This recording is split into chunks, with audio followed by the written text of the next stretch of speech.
नमस्कार। कभी सोचा है कि ऐसी क्या मजबूरी आ पड़ी होगी कि स्वयं भगवान को एक स्त्री का रूप लेना पड़ा, वो भी पूरी सृष्टि की व्यवस्था बचाने के लिए। आज हम बात करेंगे मोहिनी एकादशी की और जानेंगे उस मोहक कथा के बारे में। और यही तो इस कहानी का सबसे दिलचस्प सवाल है ना? आखिर वो कौन सी घड़ी थी, वो क्या परिस्थिति थी कि सृष्टि के पालनहार भगवान विष्णु को अपना इकलौता, जी हाँ, एकमात्र स्त्री अवतार लेना पड़ गया? इसका जवाब पता है कहाँ है? मोहिनी शब्द में ही छिपा हुआ है। मोहिनी यानी मोहने वाली। एक ऐसा दिव्य, ऐसा जबरदस्त आकर्षण कि उसके सामने बड़े से बड़े तपस्वी हों या शक्तिशाली असुर सब भ्रमित हो जाएं। और ये सब क्यों? ताकि धर्म की स्थापना हो सके। तो चलिए अब जरा इस अनोखे अवतार की कहानी में थोड़ा और गहराई से उतरते हैं। जैसा कि मैंने कहा, ये भगवान विष्णु का एकमात्र स्त्री अवतार था।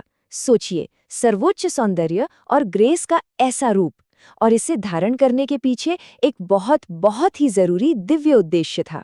ये कोई मामूली बदलाव नहीं था, बल्कि एक बहुत बड़े ब्रह्मांडीय संकट को टालने का उपाय था। और वो संकट वो पैदा हुआ था समुद्र मंथन के दौरान। ये वो मौका था जब अमरता के अमृत को लेकर देवताओं और असुरों के बीच समझिए कि एक जंग छिड़ गई थी। कहानी कुछ यूं है कि देवताओं और असुरों ने मिलकर अमरता का अमृत पाने के लिए क्षीर सागर का मंथन किया। दोनों तरफ से खूब जोर लगा, खूब मेहनत हुई, पर असली ड्रामा तो तब शुरू हुआ जब अमृत बाहर निकला। देखिए, जैसे ही अमृत का कलश समुद्र से बाहर आया ना, बस उसे पाने के लिए देवताओं और असुरों में एक भयंकर लड़ाई छिड़ गई। अब जरा सोचिए, अगर वो अमृत असुरों के हाथ लग जाता तो पूरी सृष्टि में अधर्म का राज हो जाता। बस इसी मुश्किल घड़ी में देवताओं को बचाने के लिए भगवान विष्णु ने एंट्री ली। उन्होंने मोहिनी का रूप धारण किया, एक ऐसी अप्सरा जिनका सौंदर्य इतना इतना दिव्य था कि कोई उनके सामने टिक ही नहीं सकता था। और यहीं पर मोहिनी की चतुराई देखने को मिलती है।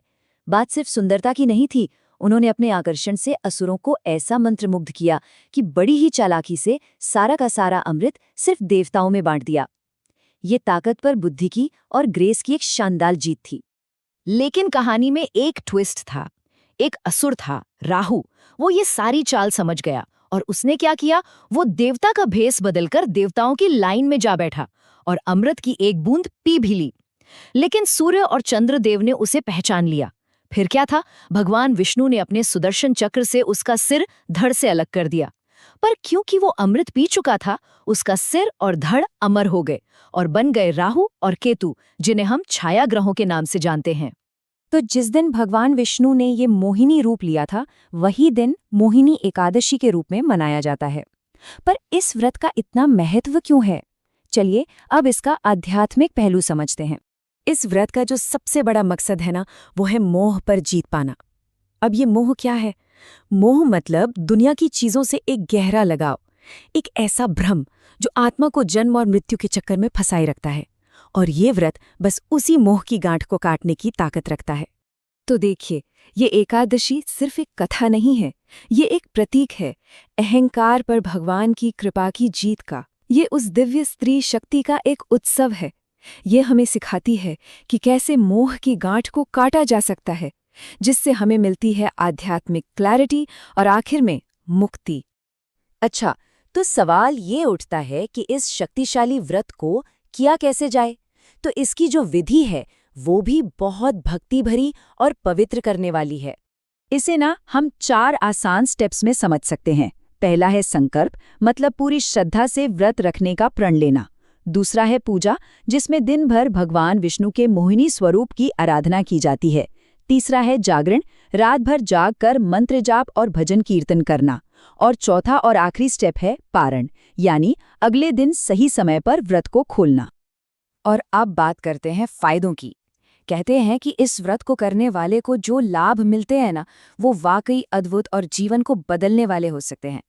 इसके फायदे 2 कथाओं से एकदम साफ हो जाते हैं। एक तरफ थे राजा द्युतिमान, बहुत नेक राजा थे, पर संतान न होने के दुख में डूबे रहते थे।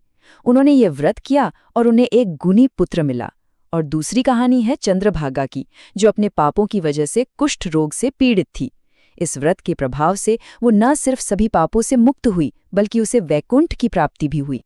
तो अगर हम इसे समेटें तो ये व्रत क्या क्या कर सकता है? ये पहाड़ों जितने बड़े पापों को भी नष्ट कर सकता है। ये हर सही इच्छा, चाहे वो सांसारिक हो या आध्यात्मिक, उसे पूरा करता है। इतना ही नहीं, ये जन्मों जन्मों के कर्मों को साफ करके इंसान को उसके अंतिम लक्ष्य यानी मोक्ष तक पहुंचाता है। और इस व्रत की महिमा का अंदाजा आप इसी बात से लगा सकते हैं कि स्वयं भगवान कृष्ण ने युधिष्ठिर से कहा था कि इस एक एकादशी को रखने का पुण्य सोने के पहाड़ों का दान करने या सारे तीर्थों में स्नान करने से भी कहीं कहीं ज्यादा है। तो ये सारी कहानी, ये सारा विश्लेषण हमें एक बहुत गहरे सवाल पर लाकर छोड़ देता है। सोचिए, मोहिनी ने तो असुरों को अमृत के मोह से भ्रमित किया था। हमें अपने अंदर झांक कर देखना होगा कि हमारे जीवन का सबसे बड़ा मोह क्या है। वो कौन सी चीज है जिसने हमारी चेतना को बांध रखा है? और इस सवाल का जवाब ढूंढना ही शायद आध्यात्मिक यात्रा का पहला कदम है।